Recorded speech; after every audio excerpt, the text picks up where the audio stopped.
Hi all, I would like to welcome you all to an interesting video by Excel Tutor about the SUMIF function in Excel.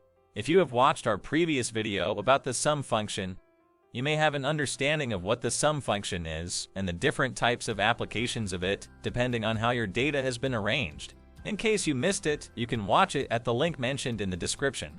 So today we are going to discuss an extended version of the sum function where we try to get the sum of a given set of numbers based on a condition or a single criterion. As you can see in my example, there are spending values for a person in 3 different shops with given dates, and you are required to get the total of spendings at each shop using the SUMIF function. Here, we try to get the sum of spendings based on the condition or the single criteria of the given shops.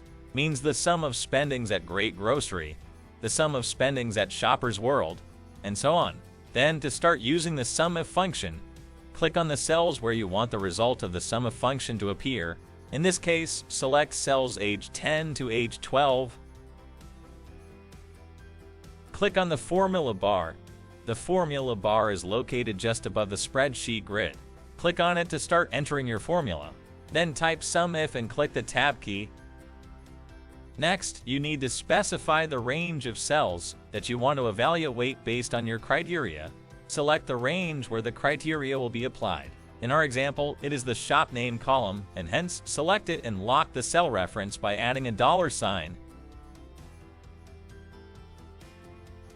The purpose of adding the $sign is to prevent it from changing the cell references when you copy the formula to another cell. After specifying the range, enter a comma, and then specify the criteria. This is the condition that Excel will use to determine which cells to sum. In our case, it's a single shop. Hence, select cell G10 with the first name of the shop. Then, enter another comma and specify the range of cells that you want to sum. This is the range where Excel will actually add up the numbers that meet the criteria. As you can correctly understand, it's the column with spending values. Hence, select cells M8 to M17 and lock the cell reference with a $sign. Now we are done with entering the SUMIF function. Now complete the task by pressing Ctrl and Enter key together. That's it.